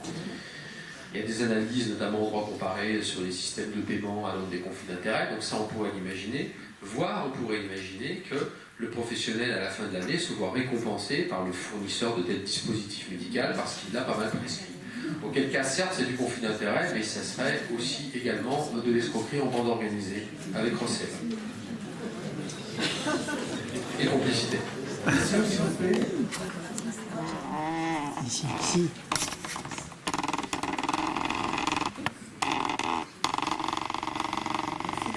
Votre excellent exposé que j'ai apprécié dans la mesure où il était très clair et très organisé. Voilà. Dans le cadre de mon travail, j'ai été amenée à accompagner des salariés à la médecine du travail. Et la médecine du travail, pour moi, effectivement, a été à ce moment-là, et vous allez me dire si je l'ai juste ou pas, mais était en conflit d'intérêt par rapport à la direction de l'établissement dans l'entreprise, si vous voulez, parce que ce médecin était payé par l'entreprise pour examiner des salariés dont il devait donner l'état de santé. Et on a très souvent vu, malheureusement, des salariés malades, notamment avec des dépressions, qui n'avaient pas été, par le médecin du travail, détectés comme tels, si vous voulez. Donc, je crois que c'est une chose que l'on voit encore, très souvent. Et quelle est la solution que l'on peut apporter à ce genre de situation? Merci. Alors, ça c'est une question extrêmement classique quand on travaille sur des questions d'indépendance, de pathologie, etc. Je vais faire un parallèle, mais vous allez voir que c'est extrêmement proche de la question que vous posez. La question s'est posée de manière extrêmement crue en 1958 avec la création de l'hôpital public. Comment faire en sorte que les médecins soient au service des patients et pas au service de l'administration hospitalière? Réponse, il y a une déontologie médicale qui prévoit leur indépendance. La loi dit en gros, schématiquement, quand il s'agit de la relation avec le patient, vous appliquez la déontologie, donc l'indépendance. Quand c'est l'organisation des soins, c'est la direction qui commande. En gros, quand je décide de tel traitement, je n'ai pas de compte à rendre à la direction. En revanche, quand il s'agit de poser mes congés pour partir en vacances, c'est la direction qui décide. La médecine du travail, c'est la même chose. Le médecin est censé être indépendant. Après, peut-être le médecin que vous avez vu avait-il raison, peut-être avait-il tort, peut-être avait-il fait le choix d'abandonner son indépendance pour être au service des intérêts de l'employeur et pas, non pas de ceux des salariés, parce qu'il n'est pas au service du salarié, mais du patient éventuel devant lui. Et donc on peut rien faire dans ce cas. Sur la médecine du travail, je ne crois pas qu'il y ait d'instance d'appel. Honnêtement, je ne sais pas. Il y a des recours, mais enfin bon. S'il y a des recours, le seul moyen, c'est l'exercice. Oui, faites-y. Allez-y. Monsieur, vous avez souligné que le népotisme n'était pas d'hier, mais d'avant-hier. Aujourd'hui, le cas de conjoint est facile à voir. Quid des maîtresses et des amants?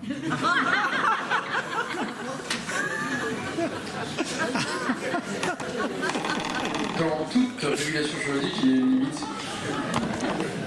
Non je vais vous répondre de plusieurs manières. D'abord, il se trouve qu'il y avait une personne dans le monde de l'industrie pharmaceutique qui était très célèbre, qui s'appelait la Pompadour. Voilà. Ensuite, sur l'exemple que vous donnez, c'est parfaitement régulable, contrairement à ce qu'on pourrait croire. Il suffit de se déporter sans motiver. Sur ce dossier, je suis en situation de conflit d'intérêt. Au revoir. Terminé. Il n'y a pas à motiver ça. Donc on peut le régler comme ça. Après, le droit, évidemment, ses limites. Le secret a des intérêts. Voilà, il n'y a pas de système parfait. Mais, je ne voudrais pas qu'avec ce type d'exemple, on se dise qu'on jette le bébé avec l'eau du bain. Voilà. Je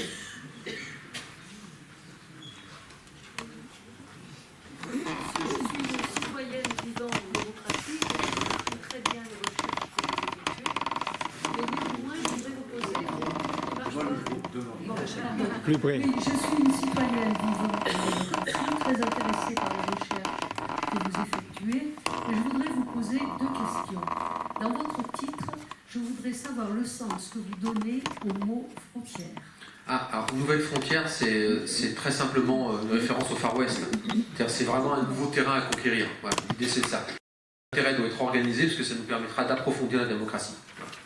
Deuxième et dernière question, vous parlez des déontologues et des méthodologistes, je crois. Qui va les nommer? Ah, alors... Sur la personne qui serait méthodologue dans un groupe de travail, en fait, ça renvoie à l'organisation interne de l'institution que je connais le moins mal, par exemple la haute autorité de santé. On va dire, quand on constitue un groupe de travail, on essaie qu'il soit pertinent vis-à-vis de la question posée, donc ça va être interne à l'administration. En ce qui concerne les déontologues, dans l'administration, ça va être la même chose, c'est-à-dire qu'en fait, il est prévu dans la loi de 2016, et je ne devrais pas vous le dire, dans le projet de décret, parce qu'il n'est pas, c'est encore un bleu, donc il n'est pas encore là. Dans le projet de décret, il est prévu que ce soit l'autorité de nomination. C'est très classique en droit de la fonction publique, l'autorité de nomination nomme à pouvoir disciplinaire, etc. Donc voilà comment ça va se faire. Il est prévu aussi que le référent déontologue peut être pluriel, ça peut être plusieurs personnes. Voilà comment ça va se faire. Après, chaque administration, c'est la volonté des législateurs, dont on peut discuter, chaque administration a la liberté de choix. C'est-à-dire que ça peut être un fonctionnaire, ça peut être une personne qualifiée extérieure, ça peut être un magistrat. Et donc, en fonction du service, en fonction de l'administration, les chefs d'administration feront des choix par rapport à ça. Voilà. Et ça va être très très divers, visiblement.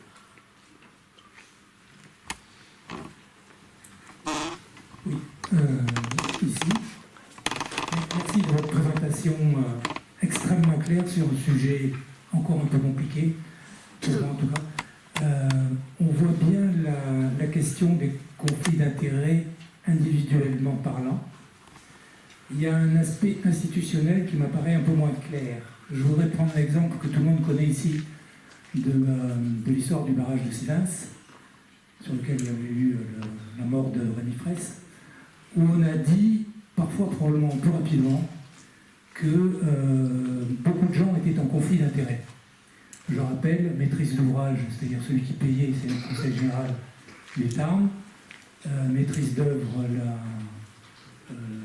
l'agence de développement agricole du bassin de la Dour, je ne sais plus comment elle s'appelle, mais peu importe, au milieu l'agence de l'eau, et on disait, oui, mais au milieu, c'est les gens du Conseil général, par exemple, ils sont au Conseil général, tant mieux pour eux, mais ils siègent à l'agence de développement, parce que c'est un choix, et ils siègent aussi à l'agence de l'eau qui finance tout ça.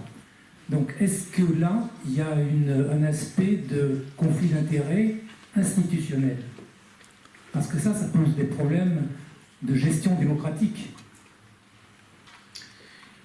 Je n'ai pas la réponse à votre question, mais je vais quand même donner 3 éléments par rapport à ça. Premier élément, le cœur de mon propos consistait à vous dire, sur les hypothèses qui n'appellent pas incompatibilité ou pénale, il faut de la régulation fine. Et je le maintiens.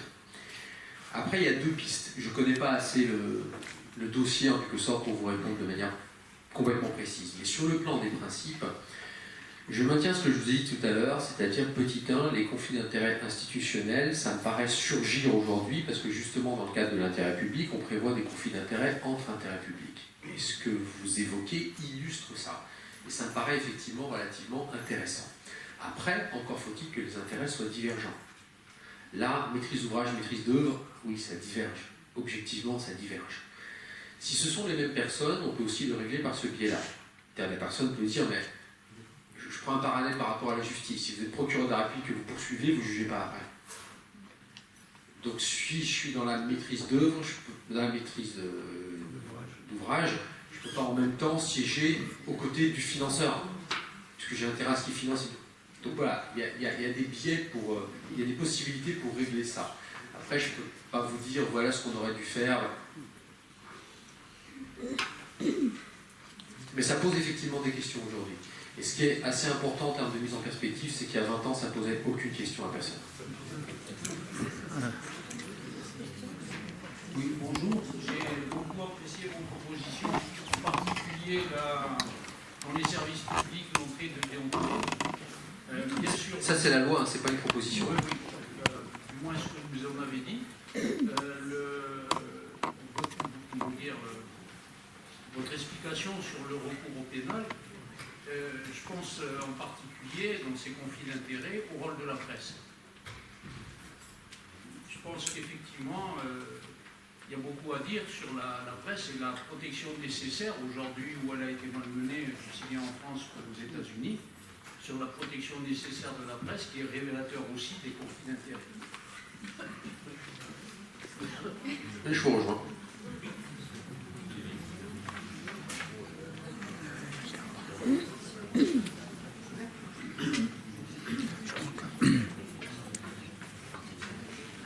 Je crois que la dame, c'est vous? Est-ce que vous pensez que dans les conflits d'intérêts corrompus qui sont notoires, il y a toujours une réelle volonté d'appliquer le droit pénal? Non. Je développe.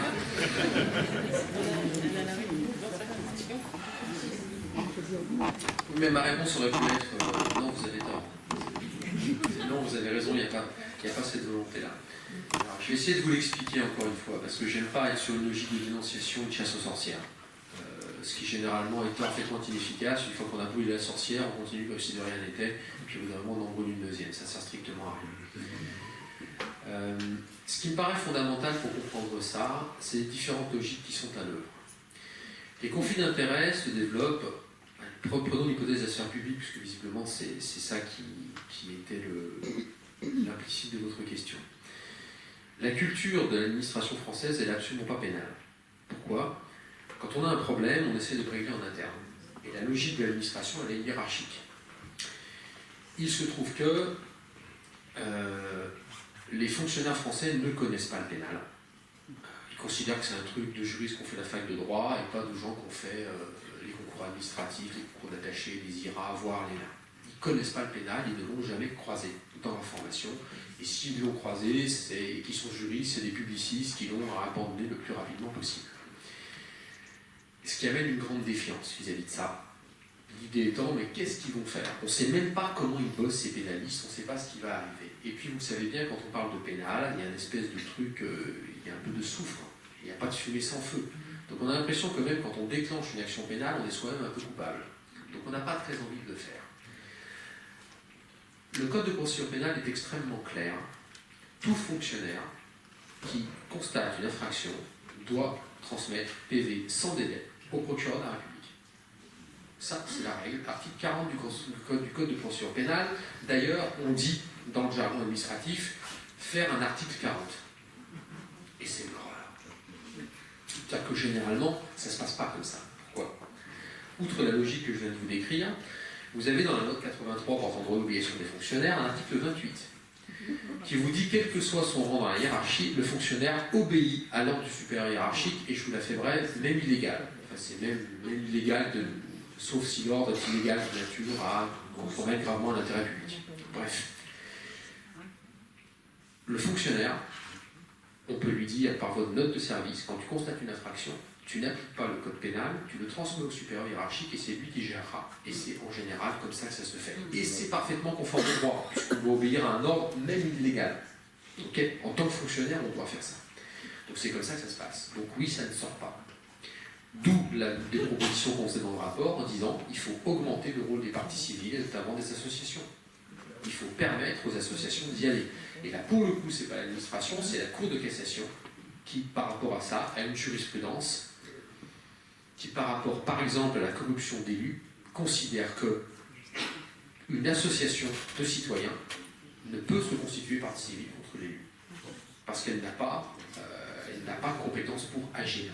Ça, c'est des choses, me semble-t-il, qu'il faut changer, ce qui permettrait une vigilance citoyenne. Alors attention, quand on fait ce genre de choses, il y a toujours le danger de la délation, de la dénonciation, de l'action complètement infondée, mais qui ruine une carrière parce qu'on se dit qu'il n'y a pas de fumée sans feu. C'est toujours extrêmement délicat. Bref, le meilleur moyen de régler ça, c'est effectivement un parquet qui fasse son boulot. Et pour qu'il fasse son boulot, il faut qu'il soit informé.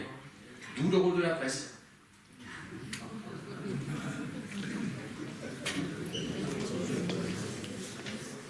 Quelle est votre position par rapport aux lanceurs d'alerte? Très à la mode actuellement. Oui, bien sûr, très à la mode, et puis dans la loi, puisqu'on en est quand même à la 6e loi en 6 ou 7 ans qui parle de lanceurs d'alerte. Ma position n'a pas vraiment d'intérêt. Ce qui m'intéresse, c'est la mécanique qu'il y a derrière. Ce que je vais faire, c'est vous dire ce qu'il y a dans ces lois-là, les équilibres qu'on cherche à trouver, et après chacun en pense ce qu'il en veut. Il se trouve que aujourd'hui, il y a une chose la façon dont ces lois sur le lancement d'alerte sont organisées, ça consiste à dire que le lanceur d'alerte doit d'abord essayer de faire en sorte, dans son institution, de régler la situation. En gros, il y a un problème, je le dis à mon supérieur hiérarchique. Ça ne marche pas, je monte à N+1. Et si vraiment ça ne marche pas, éventuellement, il peut saisir une autre autorité, etc., avec systématiquement une garantie qui est que la personne ne peut pas, si on respecte la loi, être frappée dans ses intérêts de carrière du fait du lancement d'une alerte, si elle était de bonne foi. Mais il a droit à l'erreur. S'il est de bonne foi, il a droit à l'erreur. Mais il faut qu'il soit de bonne foi. Évidemment, sinon vous imaginez les vengeances, intra-organisation, etc., etc.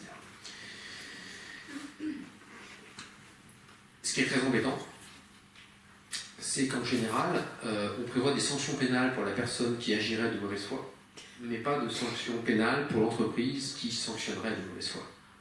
Et donc il y a encore un léger déséquilibre dans la loi entre... on voit bien quel intérêt est protégé aujourd'hui. Après, le lancement d'alerte, ça paraît très clairement une évolution démocratique de ces dernières années qui tend sacrément à s'imposer. Et on est dans la même logique de la transparence. Et je vais ajouter autre chose. On pourrait relier à ça d'autres mouvements assez profonds, qui sont les mouvements de compliance dans les entreprises, de conformité, et de développement de la responsabilité sociale de l'entreprise. Toute cette question-là, en fait, c'est poussé par les entreprises, là encore, de bonne, de mauvaise foi, avec des intérêts bien compris, disant que la moralisation, ça paye. Les anglo-saxons disent « ethics pays ». Ça veut dire quoi? Si vous traitez mal votre client, vous traiterez mal une fois, et puis il ne reviendra pas. Donc vous avez intérêt à être moral, parce qu'in fine, c'est la théorie des jeux, in fine, vous y gagnerez. De la même manière, aujourd'hui, il y a des entreprises qui sont scrupuleuses sur le respect des règles de droit. Pas parce qu'elles ont envie de respecter le droit, mais parce qu'elles se disent dans des secteurs sensibles, si jamais il m'arrive quelque chose, en termes de réputation, c'est l'enfer. Tout le monde sait très bien en termes de marketing que c'est très facile de perdre des parts de marché, c'est très difficile d'en conquérir. Et une entreprise comme Nike, les parts de marché qu'elle a perdues quand on a su qu'effectivement en Birmanie c'était des enfants qui fabriquaient des chaussures, ça pose des problèmes. Donc je ne suis pas en train de vous dire que les acteurs sont vertueux et qu'ils sont merveilleux et que l'éthique d'entreprise c'est la morale de l'entreprise. Je suis en train de vous dire l'intérêt bien compris d'un certain nombre d'acteurs, c'est peut-être de faire ça. Et on rejoint cette logique de lancement d'alerte. Parce que le lanceur d'alerte, ce que fait l'entreprise, c'est pas ça, c'est l'atteinte à sa réputation. C'est ça qui est terrible, c'est tous les leaks qui sont terribles. Voilà. Donc on ne veut pas. Et aujourd'hui, effectivement, le lanceur d'alerte, c'est un mécanisme qui permet de dire le risque est beaucoup trop important.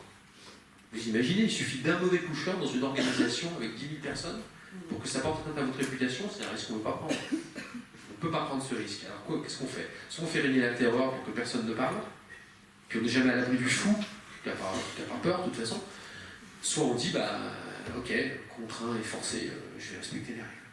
Donc de ce point de vue-là, c'est pas si mal que ça. Du point de vue de l'efficacité éventuelle, d'un point de vue strictement pragmatique. Oui, moi j'aurais bien aimé vous poser la question de l'Europe, justement, parce que j'avais lu un article qui s'intitulait à Bruxelles, le conflit d'intérêts comme mode de gouvernement. Alors, dans le monde, il y a 2 jours. Oui. Et oui, non, mais bon, ce qui veut dire que, bon, on a parlé de la question symbolique et des amours de l'Europe. Je crois que l'Europe aurait peut-être, je ne sais pas si elle est sur la voie justement de la transparence, mais l'affaire Barroso, les commissaires de l'agroalimentaire, bon, là vraiment il y a vraiment beaucoup à faire. Les portes qui s'ouvrent, qui se ferment, les casquettes qui s'entassent, enfin vraiment, l'Europe là n'est pas vraiment exemplaire. Je ne sais pas ce que vous en pensez, mais... C'est divers. Je ne vais pas dire que c'est compliqué, c'est divers. C'est-à-dire que, d'après ce que je pense avoir, alors sur les règles, ça je sais, il n'y a pas de problème. Sur les règles, ça fait beau temps, ça fait depuis le milieu des années 90 qu'on a des règles sur les conflits d'intérêts bien sûr en France. Et ça, sur les fonctionnaires européens, il n'y a absolument aucun doute. Je peux même vous dire qu'aujourd'hui, c'est tellement présent, ces histoires-là, à Bruxelles, que les fonctionnaires européens ont peur d'être vus avec des gens du secteur social qui sont chargés de contrôler. On vit tous dans des petits mondes, donc on connaît des gens, on les rencontre, on peut ne pas défendre objectivement le même intérêt et avoir une relation de sympathie avec quelqu'un et trouver que c'est intéressant d'échanger, de mettre de l'huile dans les rouages sans pour autant vendre son âme mondiale. Aujourd'hui, il y a un quartier européen à Bruxelles. Quand les fonctionnaires européens vont déjeuner avec quelqu'un du secteur social dans lequel ils œuvrent, ils vont à l'autre bout de Bruxelles. Ils ne veulent même pas être vus, tellement aujourd'hui c'est très mal vécu et sans doute trop, de mon point de vue. La question des politiques, elle est différente. La question des politiques, c'est le même trou que celui dont je vous ai parlé en France aujourd'hui. C'est que les règles européennes sont très bien faites pour la nomination des commissaires européens, sont très bien faites pendant les fonctions. La déclaration d'intérêt, on sait tout, etc. Il n'y a rien après. Donc effectivement, Barroso va chez Goldman Sachs. Après, on pourrait imaginer un délai de viduité. Tu ne fais pas ça pendant 5 ans. On a eu, c'est pas le premier, on a eu la PGN qui a eu ça il y a quelques temps. Il y a eu... Bon voilà, il y a un trou dans les règles. Alors après, toujours la même chose, il y a un trou dans les règles, c'est bien beau. À titre personnel, je vais vous avouer que je ne suis pas gouverné que par les règles. Moi, il y a un truc qui m'intéresse beaucoup, c'est mon miroir le matin. On n'a peut-être pas le même miroir. Écoutez, je crois qu'on va arrêter. Je crois que nous en savons beaucoup plus sur cette question entre la différence entre le lien d'intérêt, le conflit d'intérêt, la valeur symbolique, justement, la question comment on fait société. Et on fait société quand peut-être on peut tous se regarder le matin tranquillement dans le miroir. Voilà.